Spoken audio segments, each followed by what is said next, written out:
All right. My name is Rich Schmidt. We're here with Ursula McCabe. It's July 2nd, 2024, and you're at Ursula's home in Portland. And thank you so much for joining us today and hosting us today.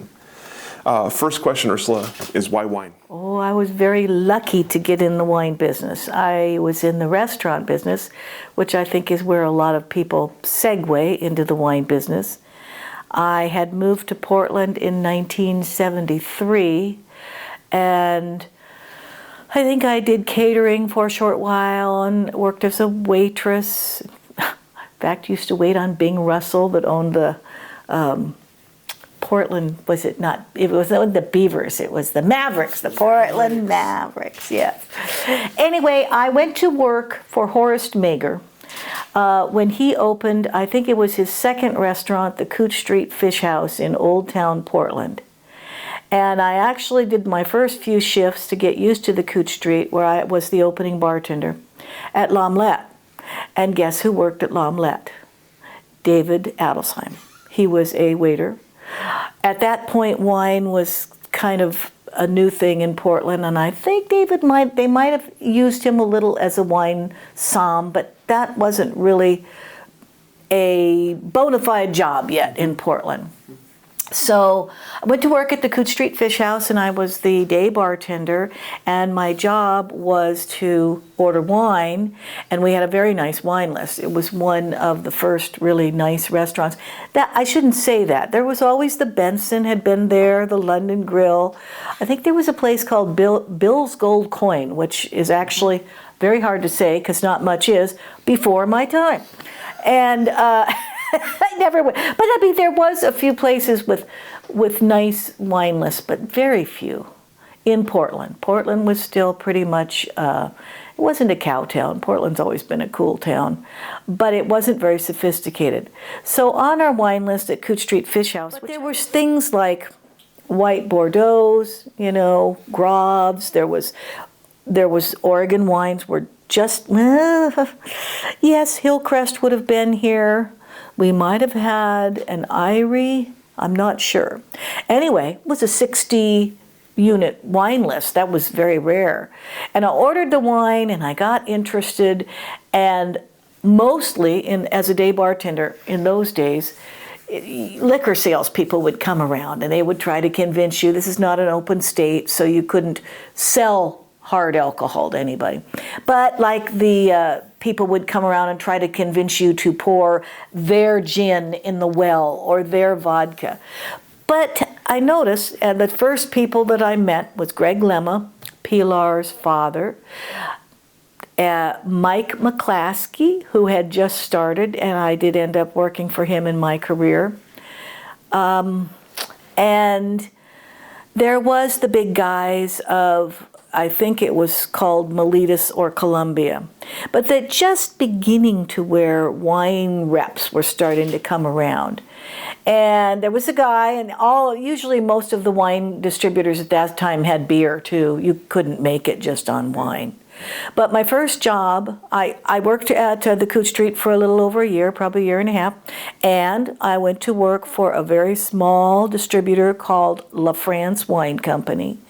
And I must have been 27, and I was trying to do the math here, and I think I went to La France in 1978. And I stayed there a year, and I don't really think I got poached, but there was not very many wine companies. And one of the most successful wine companies was Giusti Wine Company, and they had Gallo. I could bore you with what's not really boring. It was a big distributor. Why a big distributor in Oregon is because at the time Al Giusti had kind of a little bit of a mafia image, and it was because Giusti was a big wine company. How did it get to be the 8th largest Gallo distributorship in the United States? That is because Safeway used to have what's called central warehousing, and central warehousing meant that all the wine for all the Safeway stores in the state were brought to a central warehouse. We at Giusti got credit for all the Gallo being sold in the state of Oregon. Well, I'd heard about Giusti, and I remember interviewing with him, and he was a middle-aged Italian man who didn't really quite ever look you in the eye. But I thought maybe I had a future here. And he goes, "Why would you want to work for me?" He played it up a little bit. And it was the best thing that ever happened to me, because Giusti had old New York labels like Frederick Wildman. That was wine on the East Coast was already a big thing. And but nobody, the cool restaurants never bought from Giusti. They bought from Pilar's dad, Greg Lemma, who had opened up a distributorship concentrating on fine wine, and the Hinsdales.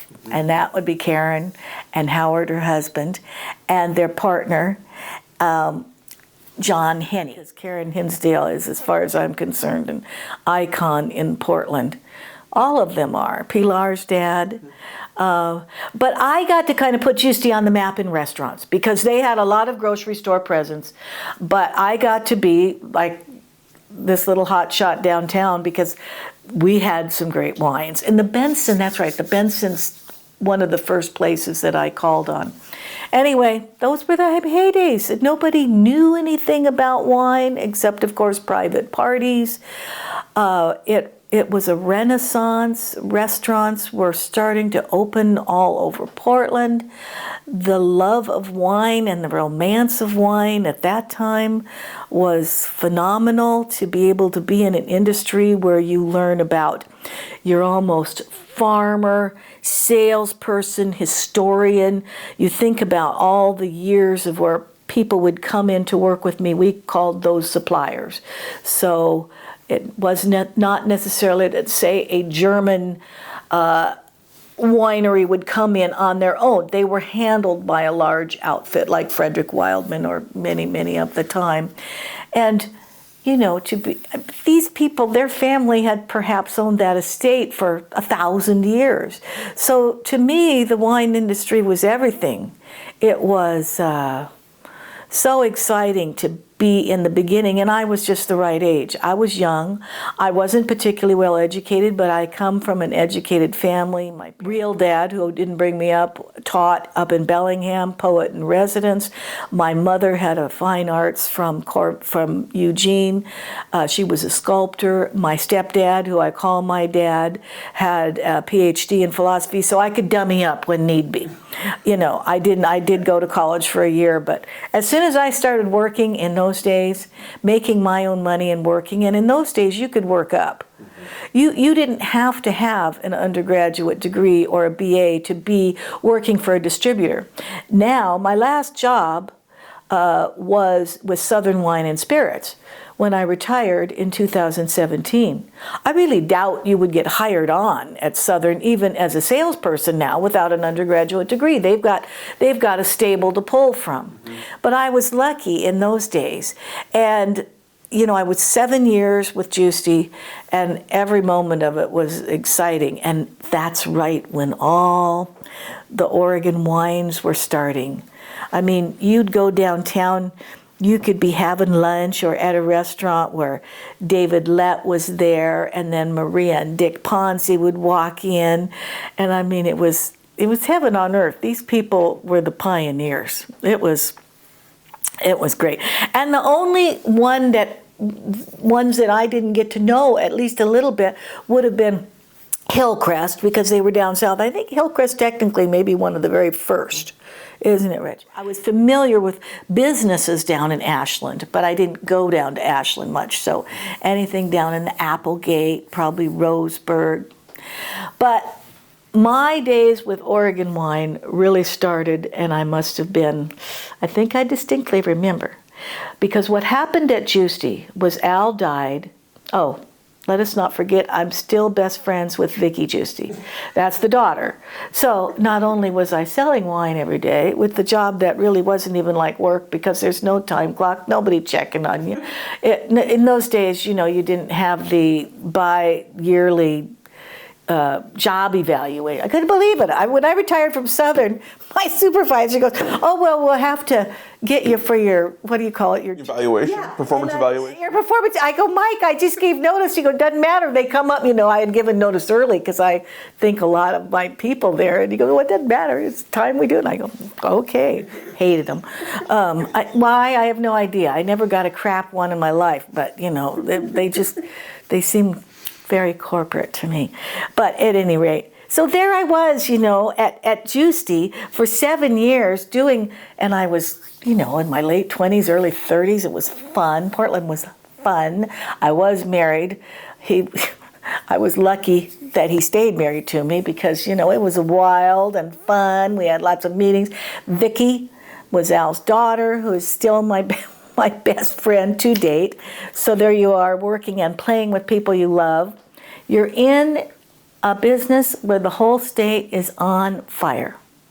We didn't have many Oregon wines at Juicy because we were kind of, even though a large, very successful distributor, it wasn't really the distributor of choice when you had, Greg Lemma out there with any Bordeaux ever known, and Henny Hinsdale. So what happened is at Juicy, the son was running it, and Gallo ended up having to take over. 1985 or 85, where I went to work for Henny Hinsdale.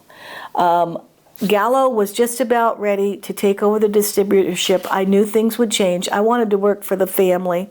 I was always torn about that. What's better, family or not family to work for?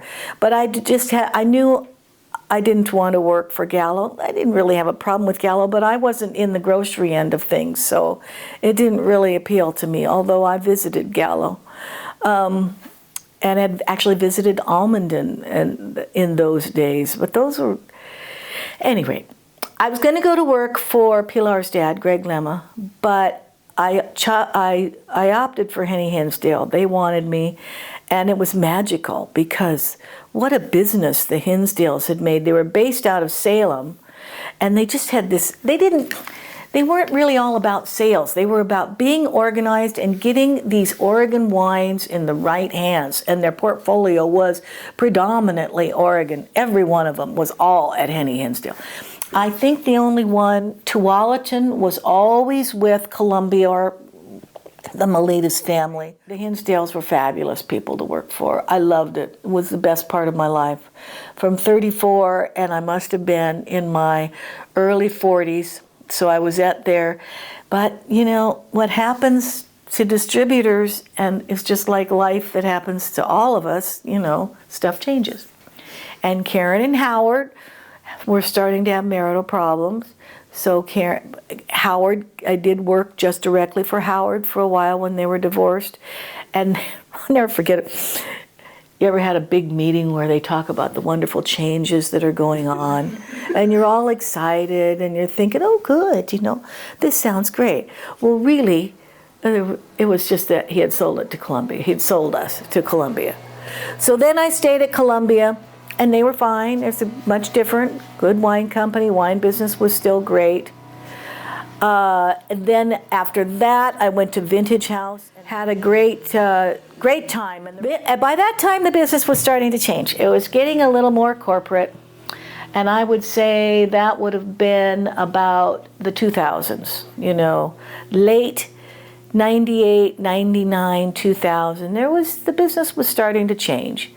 Wine was becoming a little bit more like tennis shoes or toilet paper, but it was still a beautiful industry. It still is a beautiful industry, but it has not got the magic that it once did. And that is the way life is, much to my chagrin. That was also the time that I was in my mid-40s, and realized at big sales meetings at Columbia that I couldn't really be Ursula and just be any way I wanted to be because I was spoiled and a princess and the prima donna of downtown Portland. So I remember once we had this sales meeting, and it was from a big meeting outfit called Southcore. At the time, Australia was very popular, and they'd really consolidated. So Lindemans, Penfolds, Rosemont, they had all been bought by this large corporation called Southcorp. And at the very end, it's the guy at the very end, he's going, and by the end of this year, we expect to have a bottle of something from Southcorp on every wine list in the world. And in the back, I go, and I looked around, and I saw all these corporate, predominantly men, looking at me, and I go, they don't want me here. I'm not going to work out in this company. But also, after that, I finally did learn, well, that's kind of good. You know, no one is that popular forever. I mean, I had it made. Henny Hinsdale was wonderful. You know, I had the downtown, any good restaurant, that was mine to call on, any good restaurant. And at the end, in fact, at the end of Columbia, it was funny. They had switched my route as a slap in the face, but blah, blah, blah. I went to work at Vintage House, and I was born again under the title of Kermit Lynch. I had never, because by this time, people in Portland were very savvy. There's another name, Greg Zancanella, who is related to the Giustis, who actually made a small Italian portfolio within Giusti and marketed that, had his own company called Admiralty. And by this time, there was a lot of restaurants in Portland. The east side was becoming popular. The days of the suburbs and only on the west side were done. The east side neighborhoods, novelty, different things.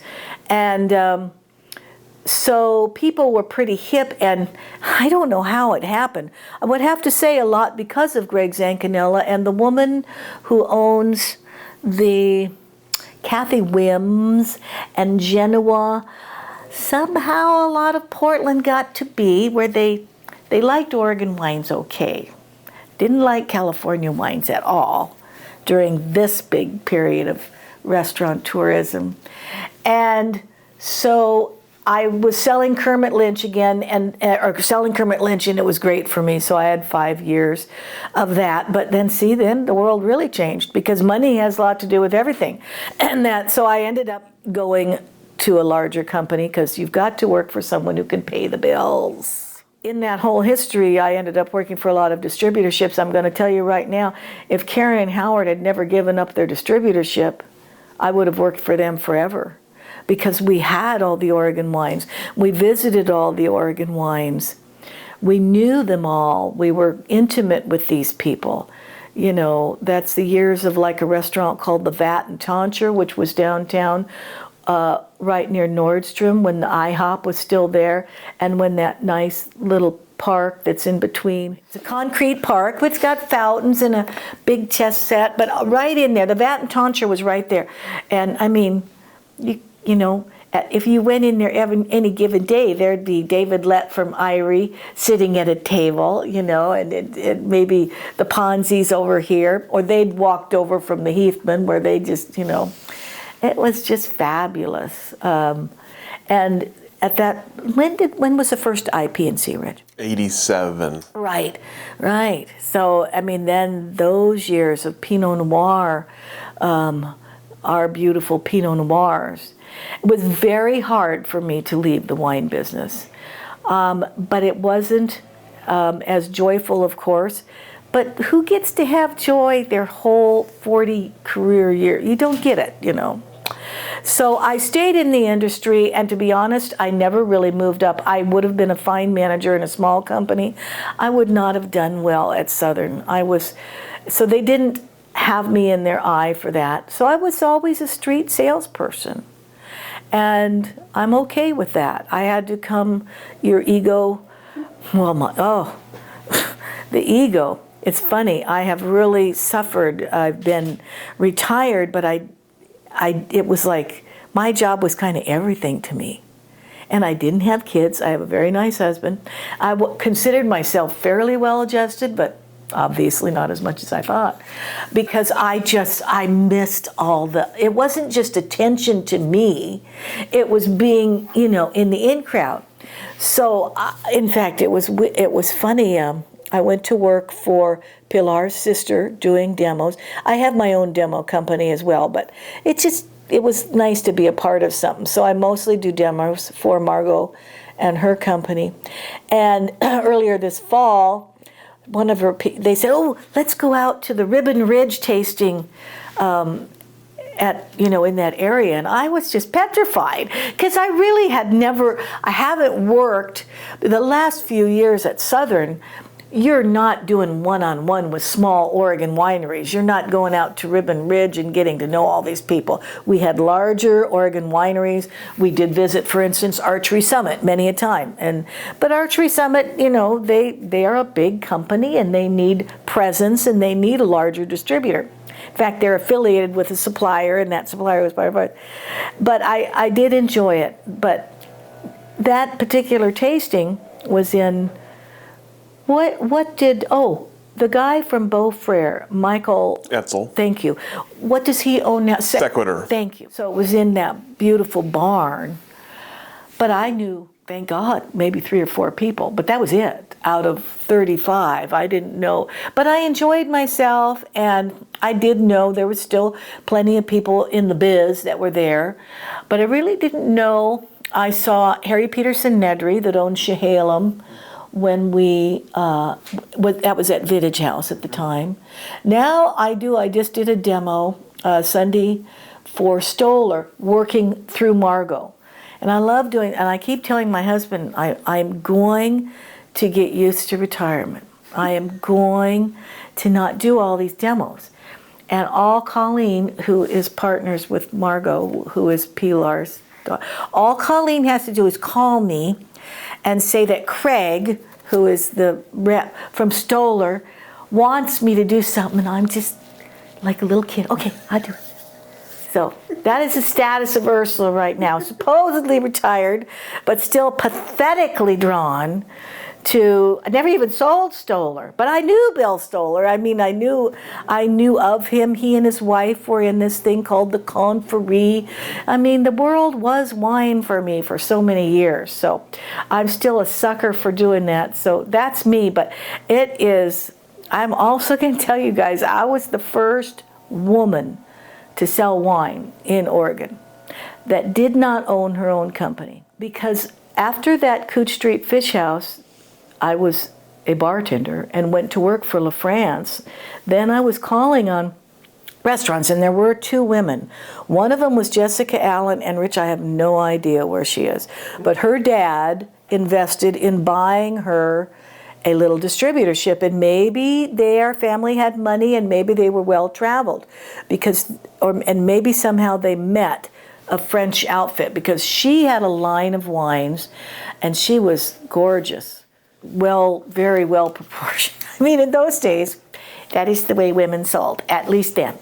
And she was, I remember, because Greg Lemma was always a consummate gentleman. They're a very old Catholic family.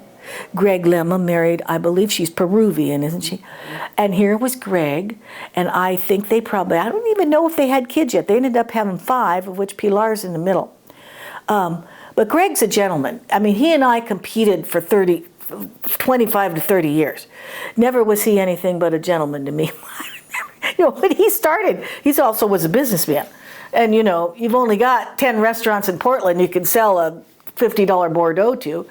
And there's Jessica with her cleavage. And there's Greg, who is, probably one of the most straight. It was an interesting world. Oh, and I worked for the McClaskeys. That's how I ended up at Southern. They sold to Southern. And Mike McClaskey was starting. He had been a salesman of pet food for Carnation, but his uncle or cousin, I think it was his uncle, owned all the Red Lions. So then Mike had San Michel. Well, if you got a relative that owns all the Red Lions, not that many restaurants in those days, you're going to get San Michel on every Red Lion there is.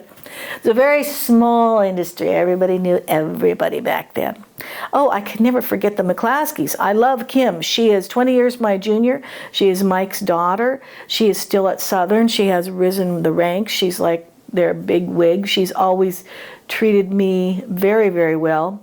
And people were funny when I left Southern. I am 71 now. I was 64 then.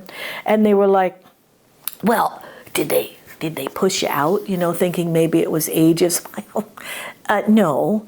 Southern really doesn't care how old you are. They just want you to sell wine. So, we had quotas and such, and sometimes I made them and sometimes I didn't. But Kim, I could have probably worked there till I was 80. But, to be honest, at a certain point in your life,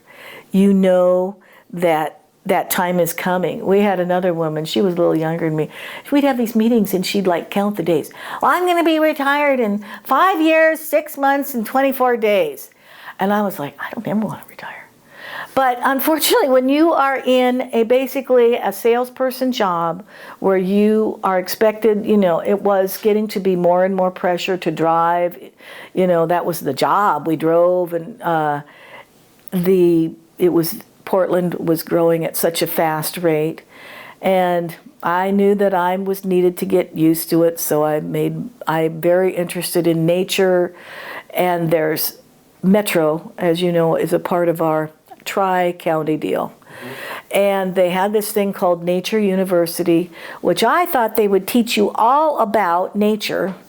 And it was a 8-week immersive. It was only 1 day a week. Well, I know that Kim would have let me do it. I would have either used vacation days, or knowing Kim, she would have just said, keep your phone on. But I used it as an excuse to get out of there because I got accepted into that. And that was a volunteer gig of which I did my duty for them and then gave up on the volunteer stuff for them. But that was politics. So I enjoyed that. That's how I had to literally drag myself out of the business. And I don't know what else. I thought so much about how to keep myself in wine. And I thought about getting, what I really wanted to do is teach people, about wine and maybe be able to get wine for them. It would have meant putting myself together with a wine shop. And people are very hip about wine now. They don't want to pay higher than grocery store prices. And I don't have a big enough house to have taught it here.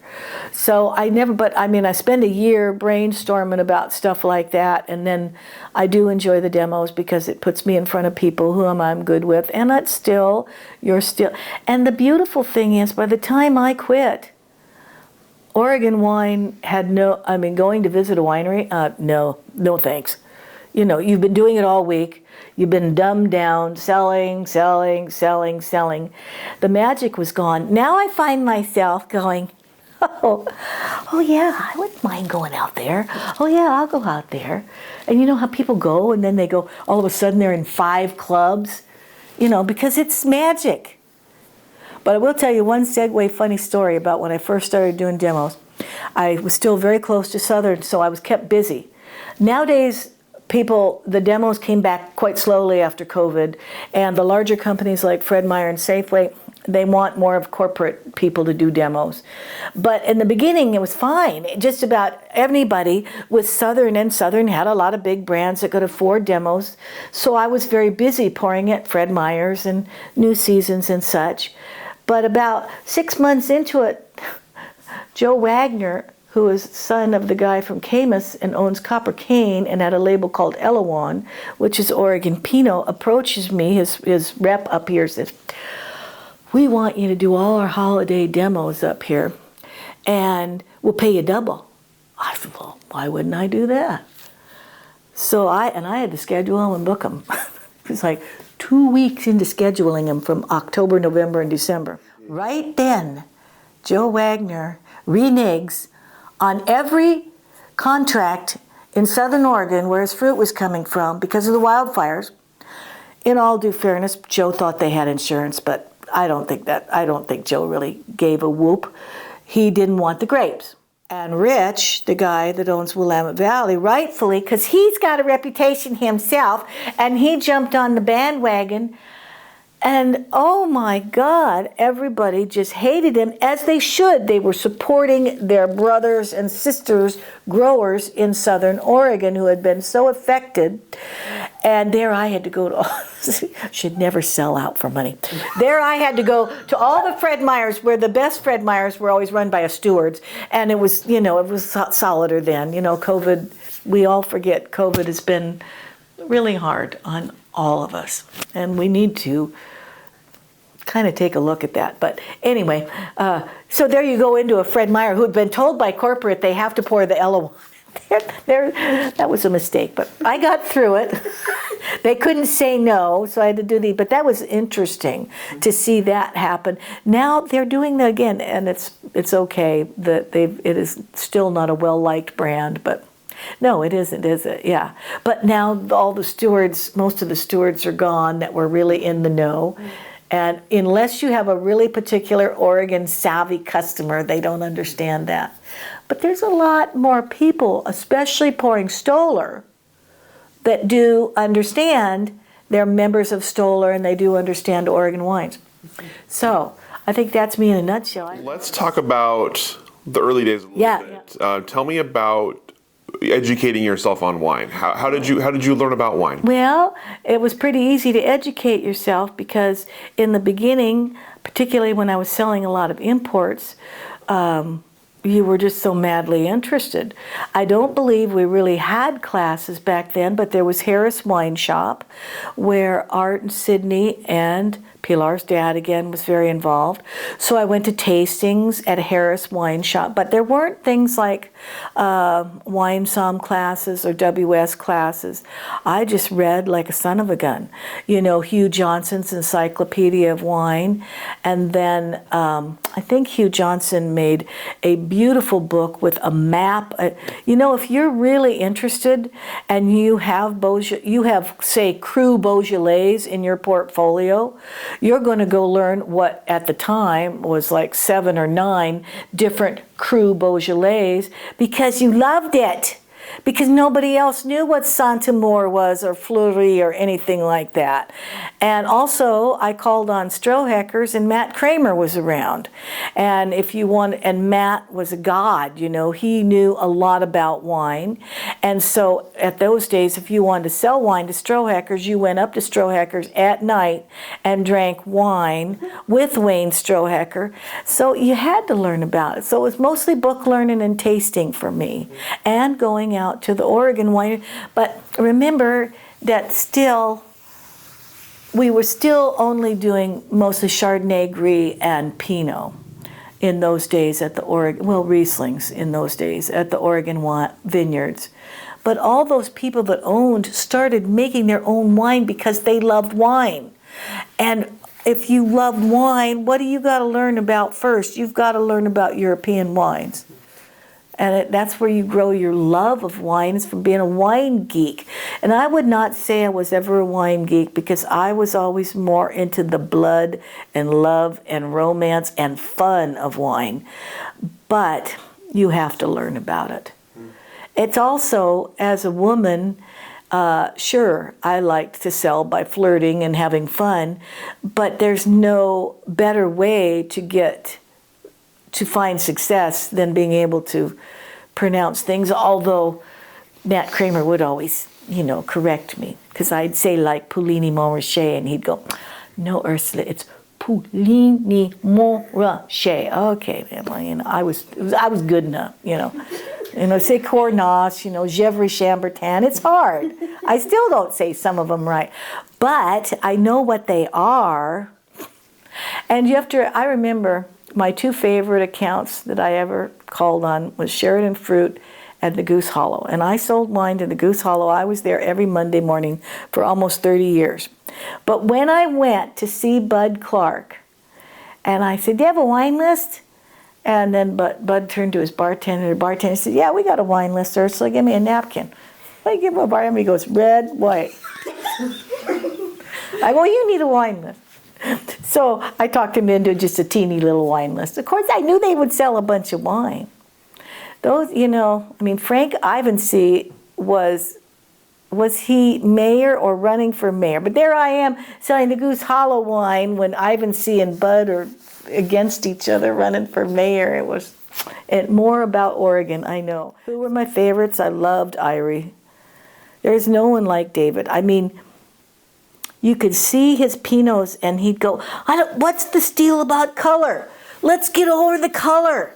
Pinot Noir only, and he'd go into how many, components of color were in the skin of Pinot Noir grape. So that a lot of times people would get, well, I like Irie wines, but the Pinots are so light, drive him nuts. But, so some of my favorites, I love David Lett. The Ponzis were great. I loved them. They were such a handsome couple. And then I worked with Maria when she was the rep for her family's, wines. And mostly it would have been, Argyle kind of came around later with Rollin. And now there are some, and what was there, like 75, Dick Erath, all those. But what were there, like 75 wines? How many are there now? 9? Over 1,000. Over 1,000, yeah. I can't imagine everybody can make a living when all the Pinots are 35 plus. It's amazing how expensive. And I know Pinot Noir has a low yield, which is one reason it's expensive. But but maybe they all do stay in the bit. Tell me about building relationships with the people you were working with. You mentioned every Monday for 30 years. How do those relationships start? What was important to you about building and maintaining them? Well, when you're a salesperson, I remember when Matt Elson and Bob Leiner had a wine shop and they started Galaxy. I was just so insulted that they didn't try to hire me. But because I loved them. But that's what I'm all about. I'm all about touchy-feely love and a personality. They needed the best salespeople. I was never a great salesperson, but I would pretty much do anything to get your business as far as service. Because we can't in this state, technically, and a little more of it goes on than it used to. But Oregon is run by the OLCC, so I cannot come to you and say, you put my Pinot on the wine list and I'll get you a free case every month or whatever. You can't do that stuff. So what really did you have? I've long forgiven Matt and Bob because they're great, great men. But they needed someone they knew could get out there and, sell displays and cases and all that. And me, I took care of people. So that meant seeing them. And in the old days, I got lazy when I got older, but everybody else was the same. It had turned into a world with phones, and nowadays I hear a lot of times they're getting orders electronically. But in the old days, in this state at least, it was go in and see that. I mean, you could skip a week here and there, but you basically had a very personal relationship with these people. And the reason they would keep your wines on their list is to see you because they liked you. So a lot of it was personality driven, and a lot of that was, you had to know people. I remember at Henny Hinsdale, we had a man who I thought probably was old, but I was 30 and he was maybe 55 or something. And he worked for Cuvée Son, and he came in and he gave us all a little lesson on building relationships. But in those days, you knew people's kids' birthdays, and you knew what the name of their dog was. And if you had the time or were able, you would do personal things with them. That is what the business was then. It was having a personal relationship.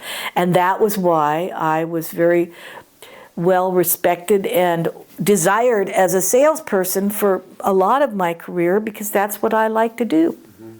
So, it's odd because we could get into why a person is the way they are, but it's not a philosophy. It's not a psychology class, Ursula.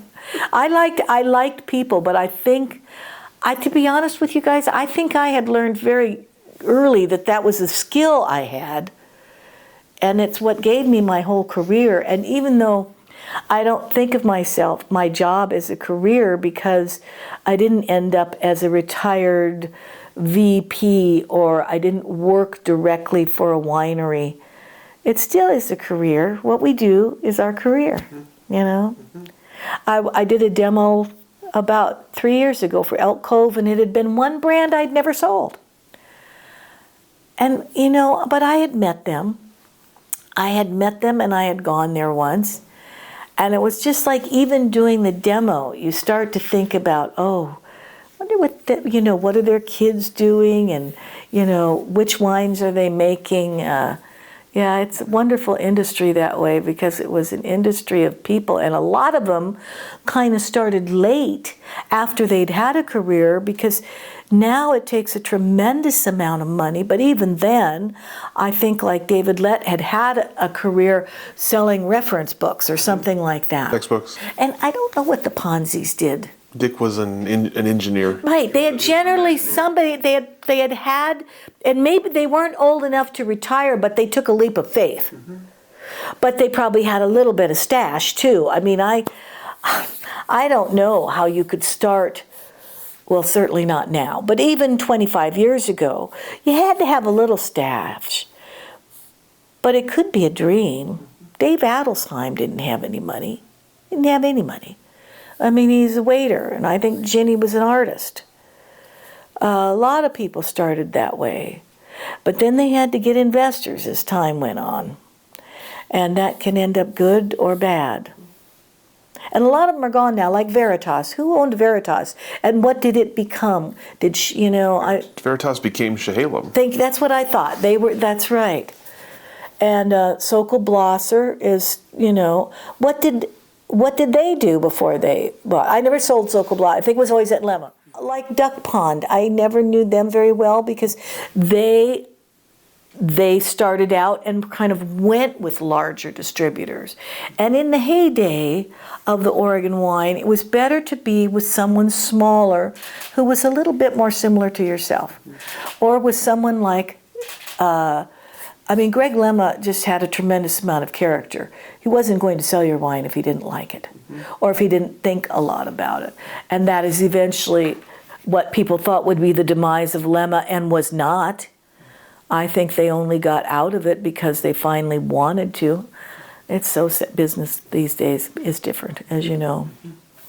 But who are some of the other, there's so many wineries that I did sell that I think of, and I'm just having kind of a... Let's see, Domaine Drouin? Oh yeah, Veronique came here. We took her out because we were at Henny Hinsdale, and so we entertained her. We took her around to Portland. She wasn't married yet. That's kind of why her dad bought it, so it would be her winery.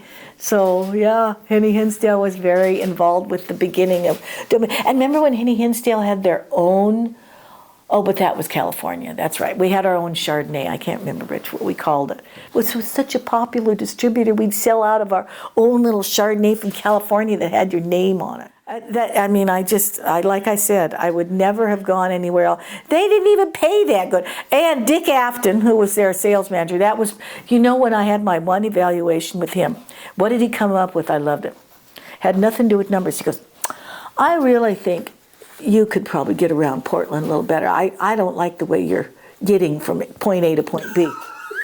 I'm like, okay, Dick, I can do that. I can handle that. Let's talk about the restaurant scene in Portland a little bit. You mentioned the boom that happened. Yeah. Tell me about your initial memories of the restaurant scenes here, and the places that did have wine. What were they like? God, think about Zephyro. That was in the beginning it was just like the Benson and, so let's talk more A and B restaurants, because we won't talk taverns or anything like that. But in the beginning, it was, still a lot of the suburban restaurants. So when I first started selling wine, the box wine was very important. And I'm not talking about boxes like we have now that are 3-liter boxes. I'm talking about 18-liter boxes, which would go into a system where they'd come out of a tap.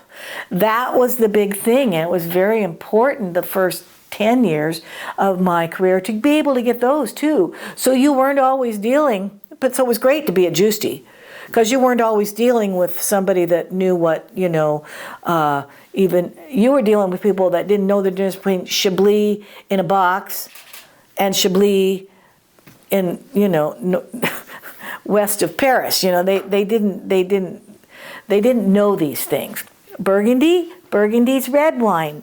For 20 years, people didn't understand what I was talking about with Burgundy. They didn't understand. You could tell them, that's Pinot Noir, but they didn't know what Pinot Noir was. Oh, I wished I would have I always thought, save your old routes, because that's another reason I was good, was I was very organized. So I had a route with people, somebody's name would fall on a Monday, Tuesday, Wednesday, or Thursday. Maybe I didn't always see them on that exact day, but I had them all written down, and the names, the phone numbers, blah, blah, blah. So Zeffiro was very important. Northwest Portland is where it started. Serrato, which was Delfina's. Delfina's was very important for the Italian and Oregon wine scene. Northwest was magical. Then the pearl industry. And then somewhere in the segue of that came the East Side. Mm-hmm. And they were the rebels. They were the tiny little guys. Genoa started it with these 7-course meals, but then it popped up. Pasta Works as a retailer was very, very important for Oregon wines to get on the shelf and be there. Leiner and Elson as a wine shops were starting to become very important. But restaurant scenes, I would say probably and then it became to where there was certain guys that were running things. There was chefs that became like icons in Portland, and then they would venture in, and Belinda's was one of the first very important fine wine restaurants that had a beautiful wine list. I would say Belinda's was early on one of the biggest ones, and I have no idea what Ross Pullen is doing now. It's amazing. But the wine shops wine shops were very important in it as well, of which there's hardly any wine shops left anymore. But tell me about the customers at that point, the people who were going to these restaurants. How wine educated were they? What wines were they looking for? Well, I think the restaurants did a lot of the wine educating. But that was right when people still had, a fair amount of pocket change, and going out was really important to them. And it's when wine somms, at least a person maybe wasn't full-time, but the wait staff knew about wines. And I did a lot of wine education, staff trainings. And staff trainings were really important, and the wait staff was money in their pocket to know about wine. And Oregon wine was always a little bit easier to understand, but Oregon wines were never the cheapest wines on the wine list. So in the beginning, wines were usually just doubled on a wine list. And so as a customer, you had a chance to taste a lot of things, and it was affordable. Now restaurants, it's so expensive. The wine list is expensive, but now we have a lot more wines by the glass. You could not support, as a restaurateur, a big wine by the glass program 30 years ago, because your bottle would have gone bad before you sold it all. And who were some, there was so many, like downtown, well, it's just sad. Downtown was so strong. People loved going downtown. The Heathman had a good wine list. The Benson had a good wine list. The Vat and Tonsure restaurant was very European, had a good wine list. That was just downtown, of which there was several more. And then going up northwest, on 21st and 23rd, and people loved it. It was magic. People just liked to go out and learn about wine, and if you could learn about wine and have a nice meal too, and learn about Pinot Noirs. And I think Pinot Noir was, it was hard. People didn't understand Pinot Noir at first. I'm going to pay all that money, and it's not really very much wine in my mouth, Those were the Silver Oak days too, don't forget, because California was having their renaissance as well, and huge over-oaked Cabernets were very popular, and a lot of people that had expense accounts were men, and remember, you used to be able to smoke cigars, so you kind of had to cater. What El Gaucho was very popular, but El Gaucho actually didn't come on the scene till later. But a lot of those meat-driven restaurants came on and had places they could smoke cigars, and all the men wanted huge Cabernets. And it was kind of hard to get them behind Pinots. Now it's quite popular to drink Pinots, as you guys know. But now we make Pinots heavier, don't we? But those were the days. And Atwater's had a lot to do with it as well. The big pink building. So downtown, people don't go out as much as they used to. The McMinnville had a lot to do with it. The Pinot Noir Festival. Now people just want to move to where they want to go out. What, from your perspective, how did you match wine with account? How did you figure out what wine to sell to what client? What sold wine for you? Well, that was a little bit organic. That was experience that did that. I could go into a restaurant oftentimes. In those days, restaurants did not close like they do now. But I could go into a restaurant right away and tell they're not going to make it. They don't have enough savvy. They don't have enough drive. Money was important as well. You needed a buyer who was open to things and would take your opinion. But for me, I had experience, so it's pretty easy to figure out actually what's going to go. I knew Portland well by this time. I knew who was going to go out where. Kind of in those latter years when the whole East Side was very popular, I was by that time working for Southern, which was not a preferred distributor for a lot of small restaurants. They didn't really want a large corporate company because everybody was behind independence and a resurgence of freedom. A lot of, the East Side has always been very diverse, so there was a lot of, we didn't have the words back then, but you weren't closed off to anybody. It wasn't going to be just for people that had money. It was going to be a really fine restaurant that anybody could come in, whatever their sexuality was, whatever their color was, whatever. It wasn't just going to be a downtown market. So yeah, you kind of know when you're going to go into a cool, smaller restaurant that you're going to try to get them on things that are not known by everybody. But at the same time, you're in business. And I used to have to tell people once in a while, that's all fine and dandy. But, you might want to get you got to have something somebody knows as well. So by that time, I had experience and I could read and I wasn't always right, but I could read my clientele. You needed an open-minded buyer as well, which most of them were. But, I didn't have as much competition back then. I mean, that just kept increasing. There was more and more people that knew about wine.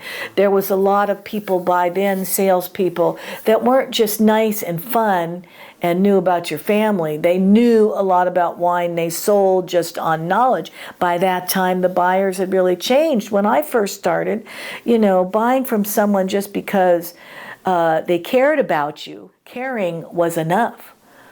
As the industry changed, there was a lot of people that wanted someone with more knowledge than I.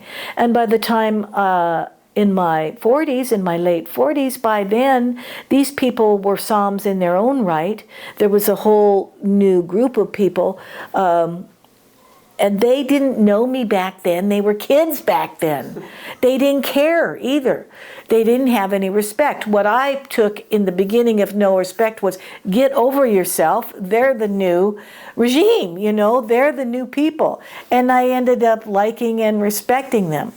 A lot of them have gone into other, there is a woman now selling real estate, Savannah. And so I had to get used to that, and it's really not hard, because if you're a human that's good with other humans, it segues into being good with wine. If you care about what you're doing, you learn about it, you move on, and then when your time is coming to an end, you are gracious with the people that are the future. That's what life's all about. It's not always easy to do, though. It's not. Sometimes easier said than done, right? Yeah. Ego is huge in selling to restaurants, and you have to have a pretty healthy one to sell to them. But healthy doesn't always mean big. It doesn't. It doesn't. But, that's a big part of salespeople and buyers. Buyers often have big heads. It's a popularity contest. A lot of times buyers would want to buy from the salesperson that was the most popular. And as the years went on, more and more people knew a lot about wine. And I was going to ask you about being a woman in the Yeah. wine industry. At that point, you mentioned being the first or the early woman in sales. I was. Tell me about that experience. Well, it was fine. I loved it. I've always enjoyed men, so I fit in however I needed to. And I was nice because I didn't have any competition. As you can tell with my whole career, the more competition that came along, the more my nose got out of joint. Just kidding. But it's true. That's just the way life is, No, I was easy. I was popular. As a woman, no, I really did not have any negative experiences. I think if I was doing it now, well, let's say in this day and age, and I was the same age I was then, I was lucky. When I was young and fearless, I don't think I took offense. And it would never have been with anything physical. I mean, I did have, not when I was selling wine, but when I worked in restaurants. I did one time have a manager, twice, but they actually touched me. But that never happened as a salesperson. And I think maybe people didn't give me the cred I should have gotten. But there wasn't that many wine salespeople, period. So once I learned about wine and was fun, but by that time knew a little bit about wine too, it was pretty hard to be rude or non-respectful to someone who could say Polini Montrachet even if I didn't say it right, I mean, so that was another reason I did educate myself. I didn't want to be totally just, your sister, your best friend, your total. I did want to know what I was doing. And I think I naturally made that part of my repertoire. I don't give myself enough credit for that. I naturally did learn and read a lot about wine, and I got to taste a lot of wine too, which was cool. That I still tell people when I do demos, well, I don't really like wine, or I didn't like that. I go, this is how you learn about wine. You got to learn what you don't like and what you do like. The only way to do that is taste it, and you don't get an opportunity to taste very often. And over the years, I learned so much, but you gotta. I didn't have negative experience as far as anyone being not correct with me. I myself didn't. But by that time, people were awfully much more excited about wine. So I think sometimes probably some of the men I called on maybe didn't really know what to do with me and maybe didn't respect me like they should have. But once they saw that there was some wines to be had, boy, people were just about wine. But I was young and I had been in the restaurant business and I wasn't particularly proper. So I did not get offended easily. That is why I did not stay with my job, my volunteer job at Metro, because I said, they said, oh, you're so good with the kids, because we'd take them to the parks and stuff and show them around. I said, you guys are not going to want me forever. I said, I'm going to end up, it's okay, honey, and patting them on the back and touching them. I wouldn't touch any, but you got to be so careful about that stuff now. And so, and I'm much better with, he, she, they, them now. But it was hard in the beginning. It's hard to remember, but I was lucky. I was lucky. I was blessed to be in the wine business. I remember when all my friends started retiring from school teachers and they were getting pensions. I had never thought about it. I had never even thought about it. and I have no pension.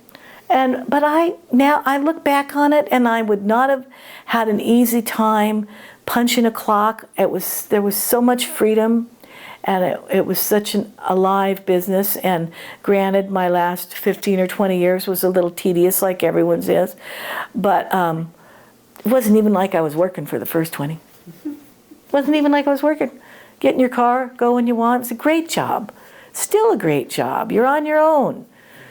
And how hard is it to sell something that you like? It's not toilet paper. It's wine. Even the crap wine. You know, in those days, Oregon wines, all the wines weren't always very good. You had a lot of vintages to get through that were maybe like, but, you know, we did it somehow because people, back then people didn't really know what was good and what was bad. You had to tell them. If you told them long enough, they believed you. This is good. That's true. I can't tell you how many times, Rich, I'd go, oh no, that's not sweet. That's just got a lot of fruit in it. Oh no. But I remember there was a man named John Poston, and there was so many little tiny restaurants that I'm sorry, Rich, I can't remember now, but I called on all of them.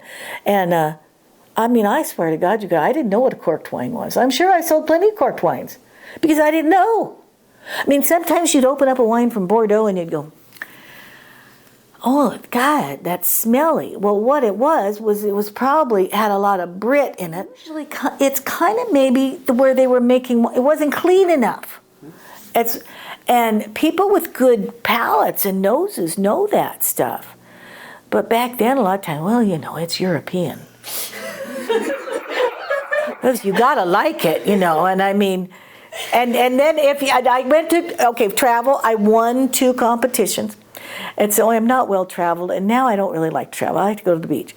But, you know, most of the people that I sold wine to love to go to Europe, which is amazing for people from the West Coast to want to go to Europe, because the 2 times I went to Europe, you usually go to New York, and then you're wondering, well, why I like poetry and literature. Why are those Southern writers so good? Well, they're good because it's about 6 hours from South Carolina to Paris, you know, because they're traveling to Europe all the time. We don't get to do that, you know.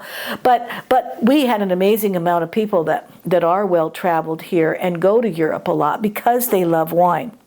But I won a trip at 30. I was working at Giusti, and I won it from selling a brand called Nicola Cantaval, which was a very common, just red and white table wine that they, of course, in Europe, it wasn't any different. They've always been a lot more savvy, but you still needed just cheap wine to pour by the glass.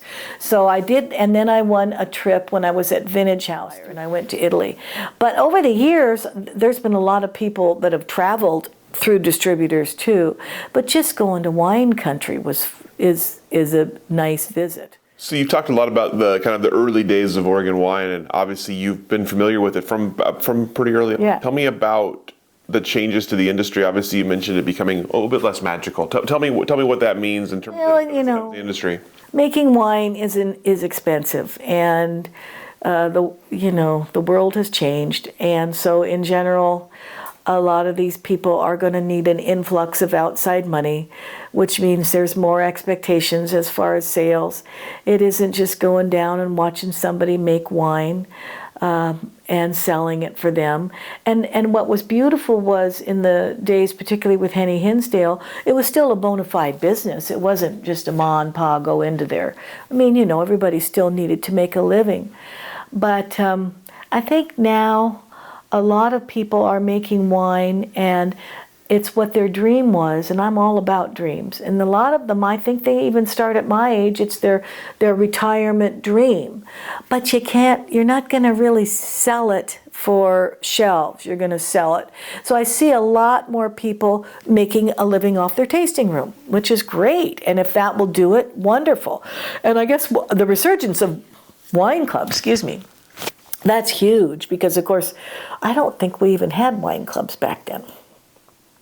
And over the years, when, I liked my job, but the last 10 years particularly, I was always thinking, well, maybe I should do something else for the few years before I retire. And the wine club managing became a real thing. But I kind of was an older bloomer tech-wise, so I always felt that I wasn't particularly qualified.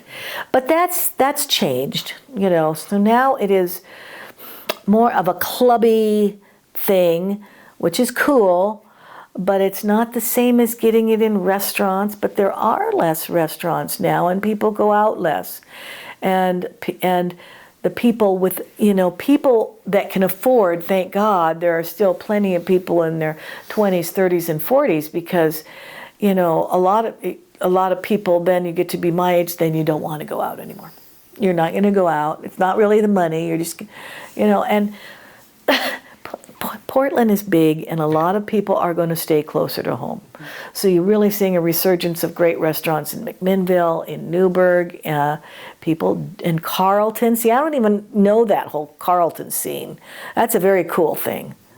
But I don't know it, because by the time it was starting, I was at Southern. We didn't have a lot of those smaller people. We had Archery Summit and Argyle, and that's where we would go visit. And Lang, we always had Lang. Lang, they're wonderful. They were always loyal. But the industry has changed. There's still no substitute for going and getting people to the winery. But to stay alive, people from Lang need distribution, and they need plenty of it. So they need to be in grocery stores, so then they have to be with a company that can get them into a store. But I see the distributors are now, I did, as a demo person, worked a table for handcrafted, I believe, which is a smaller. So there's plenty of cool medium-sized distributors now. The big guys are RNDC and Southern Glacier. Then Galaxy is right under there, and then there's about 3 or 4 under there. You talked a little bit about the demos you work on now. Tell me a little bit about that. As selling wine in that way, what do you do? Well, you're actually at the very ground floor. You're selling a taste of wine to somebody in a store or shop in general. And it's great, because what people have always liked is they like to be respected and treated kindly, and they giving people back to maybe earlier when you asked me how did I know, this goes along with how would I know what would work where.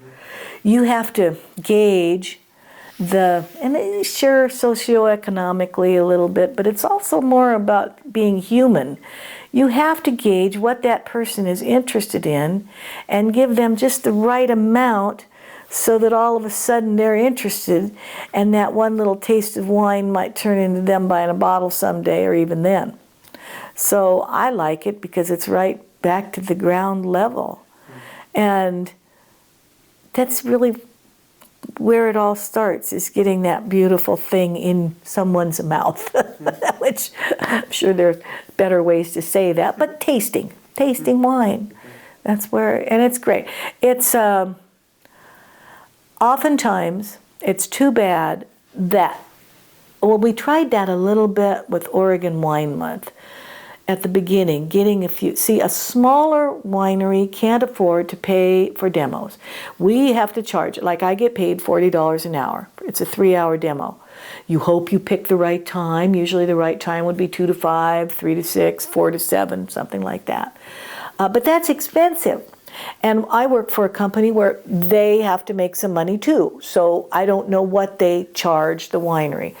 But wineries, either they have to have an employee go out, or if they have a manager, a marketing manager, do it, because they can't afford to hire people to do those things. So then people have to go to the wineries, and we at Margot and Company go, and I know that it's not the same paid thing. They charge less. But the larger companies often are doing it as a service to the store, which is they've sold a giant display, we'll do some demos for you. So, and it's nice because you're not paid on how much you sell. So the pressure, nobody wants to do a demo and not sell wine. But I am really paid to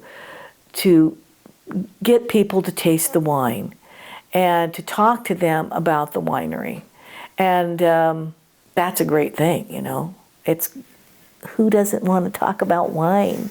I mean, who doesn't want, and you know, people ask me things I don't know. It's amazing to know, a lot of people now ask me about the alcohol.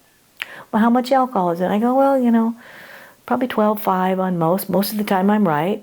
I go in the California wines, it's warmer. Climate change is real, you know. So the riper the wine, the bigger the wine, the more alcohol.